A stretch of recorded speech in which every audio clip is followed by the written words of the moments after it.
Bienvenue à cette nouvelle session d'Infosport en ce début de semaine. Fidèles téléspectateurs de Terre-Jean Télévision, bonsoir. C'est parti avec la CAN Maroc 2025. L'équipe nationale, seniors messieurs, de la République démocratique du Congo poursuit sa préparation de la 35e édition de la Coupe d'Afrique des Nations Maroc 2025 à Alicante en Espagne. 14 léopards sur le 27 convoqués ont rejoint les quartiers généraux espagnols ce week-end. La première séance d'entraînement a eu lieu le dimanche 14 décembre 2025 à 16h30. Le reste du groupe est attendu ce lundi 15 décembre 2025 à partir de ce matin jusqu'en fin de la journée. Le rassemblement des léopards, seigneurs messieurs, de la République démocratique du Congo a débuté officiellement le samedi 13 décembre 2025 à Alicante en Espagne. La liste de joueurs présents jusqu'à dimanche soir, il s'agit de Mathieu Epolo, Timothy Fayoulou, Dylan Batumbisika, Brian Chipanga, Charles Piquel, Samuel Essende, Nathanaël Mboukou, Simon Banza, Mario Stoikans, Cédric Bakambu, Jordis Kayembe, Edo Kayembe, Meshak Elia, Fiston Mayele. Une rencontre amicale est prévue contre le Chipolo Polo au De la Zambie le mardi 16 décembre 2025. Toujours dans ce chapitre, à une semaine du coup d'envoi de la Coupe d'Afrique des Nations Maroc 2025, la République démocratique du Congo avance avec une ambition mesurée et lucidité. Demi-finalistes de la dernière édition en Côte d'Ivoire, les Léopards abordent leur rendez-vous marocain avec un statut qui a évolué, mais sans renier leur identité d'outsider en progression. Placés dans un groupe relevé aux côtés du Sénégal, du Bénin et du Botswana, la sélection congolaise sait que rien ne lui sera offert. Le détail dans cet élément.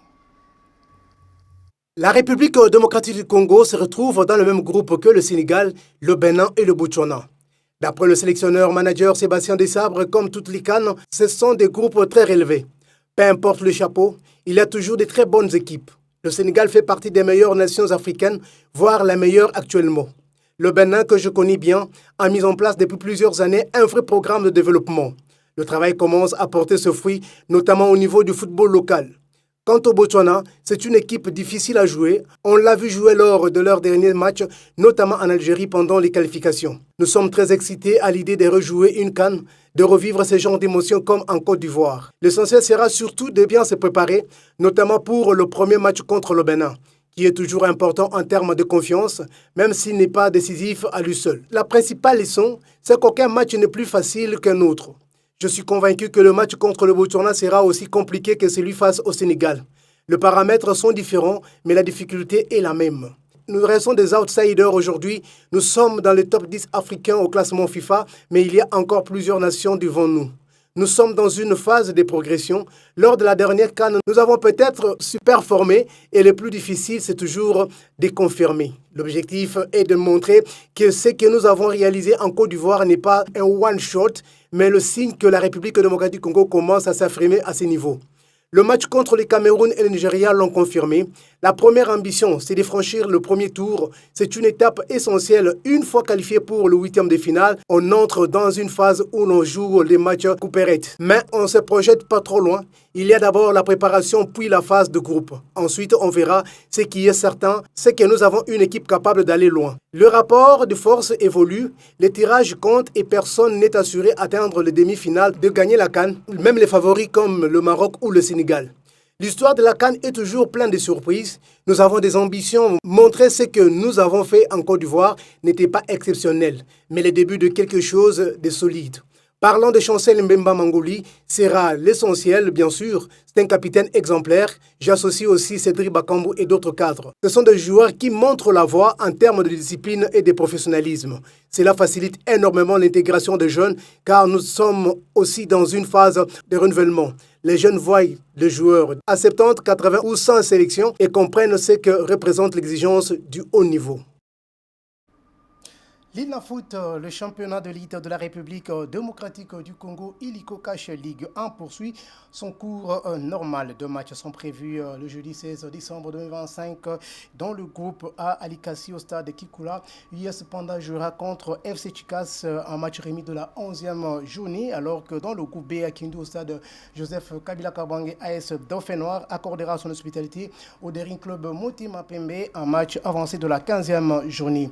Mais quelques résultats résultats ont été enregistrés dimanche 14 décembre 2025 dans différentes installations sportives. Cet élément nous en dit plus.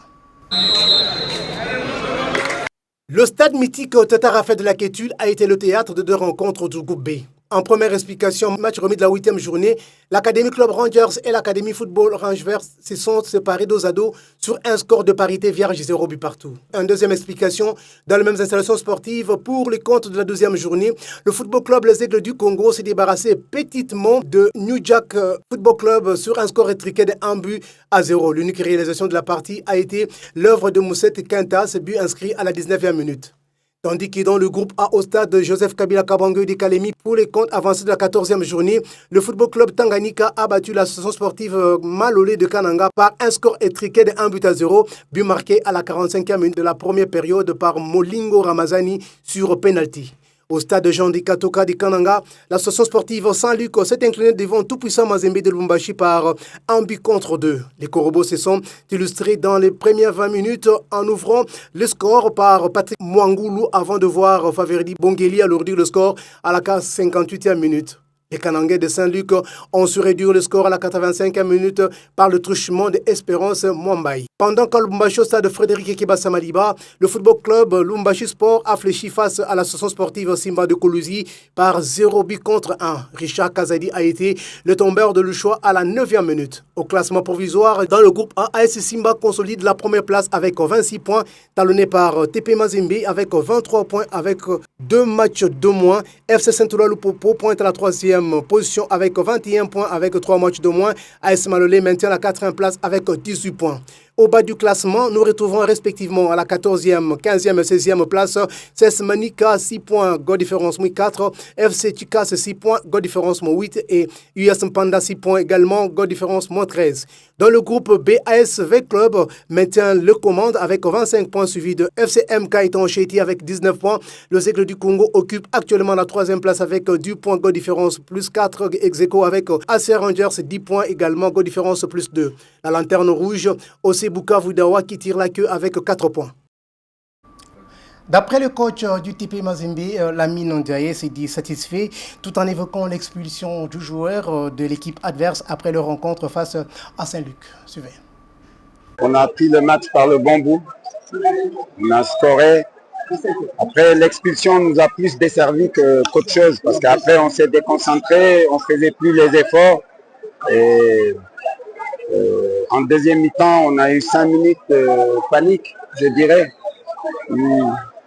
Ils ont poussé un tout petit peu. Après, on avait le contrôle du match, surtout en mettant le deuxième but. Après, on peut le finir. On a la balle de 3 plusieurs fois. On n'a pas su. On a manqué d'efficacité en fait.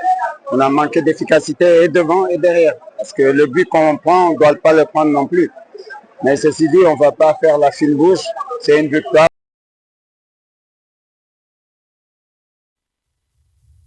Côté les deux entraîneurs de la rencontre qui a opposé AC Rangers à AF Angers ont donné de la voix juste après leur match. Suivez. Hier en conférence de presse que maintenant les équipes ne jouent plus, ils viennent mettre des blocs, essayer d'avoir 1 ou 2 occasions pour marquer. On savait qu'on allait, je vous avais expliqué hier parce que c'était vous, on savait qu'on allait être dans le dur, on savait qu'il fallait être patient, on savait qu'il fallait être calme, pas perdre le ballon n'importe comment, essayer de jouer et trouver des solutions. Donc, on a eu beaucoup de situations où les joueurs ont fait des mauvais choix, ce qu'on va corriger. Je félicite les 2 équipes. C'était un très beau match, surtout dans l'engagement. C'était un très beau match. Sauf que nous, à la première période, on n'était pas dans le match. Hein. Nous nous sommes repris en deuxième période. Il y a beaucoup de choses à arranger. Vous savez que moi, je viens d'arriver. Je suis dans une phase observatoire. Je suis en train de voir l'équipe.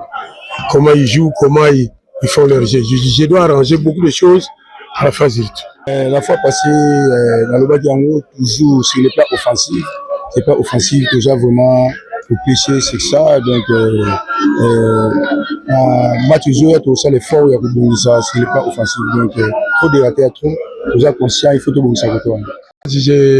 félicite les deux équipes. C'était un très beau match. Du Congo et le FC Ange, les deux coachs se sont exprimés pour Stopi Lampoui de Les Aigles. Le joueur ne joue plus, mais il débloque plutôt. Alors, Didon Zita de New Jack, nous allons continuer à travailler tout en revenant sur la maladresse de ses attaquants. Suivez. Hier en conférence de presse que maintenant les équipes ne jouent plus, ils viennent mettre des blocs. Je félicite hier en conférence de presse que maintenant les équipes ne jouent plus, ils viennent mettre des blocs, essayer d'avoir une ou deux occasions pour marquer. On savait qu'on allait, je vous avais expliqué hier parce que c'était vous, on savait qu'on allait être dans le dur, on savait qu'il fallait être patient, on savait qu'il fallait être calme, pas perdre le ballon n'importe comment, essayer de jouer et trouver les solutions. Donc on a eu beaucoup de situations où les joueurs ont fait des mauvais choix, ce qu'on va corriger. Mais dans l'ensemble, on est content. C'est pas facile, c'est difficile pour tout le monde. Bon, Linda, nous, on sait que Linda va faire un bon deuxième tour du championnat puisqu'il n'a pas eu le temps de se préparer. Donc, on n'a pas voulu non plus le mettre dans la préparation individuelle quand il est revenu. Sinon, on savait que les échéances allaient être dures au début. Voilà, il n'est pas prêt, mais il nous apporte toujours, il nous apporte quand même. Nous, on sait qu'on va le récupérer au deuxième tour puisqu'on aura le temps de se reposer. Il va faire une bonne prépa avec les autres. Oui, justement, on est tombé une fois de plus face aux Aigles du Congo. Sur une seule occasion, elle a réussi à marquer. Nous avons eu plusieurs occasions où on pouvait marquer et gagner le match, mais la maladresse de nos attaquants. C'est vrai, c'est difficile, l'apprentissage est difficile, mais on ne doit pas baisser les bras, on doit continuer de travailler. Le championnat est encore long, donc bravo aux Aigles qui ont réussi à nous gagner. Bravo. Oui, justement, dominer un match n'est pas synonyme de gagner. Nous, on a dominé le match, mais on n'a pas pu égaliser la maladresse de nos attaquants. C'est ça. Et puis, un certain temps, on n'arrive pas à marquer et on continue toujours de travailler aux entraînements, la finition, je crois que c'est notre problème crucial. Et je crois que le prochain match, on essaiera de marquer pour gagner le match. Voilà, c'est par cet élément que nous allons devoir nous séparer. Merci de nous avoir suivis. Restez branchés sur nos programmes sur TGN Télévision. Au revoir.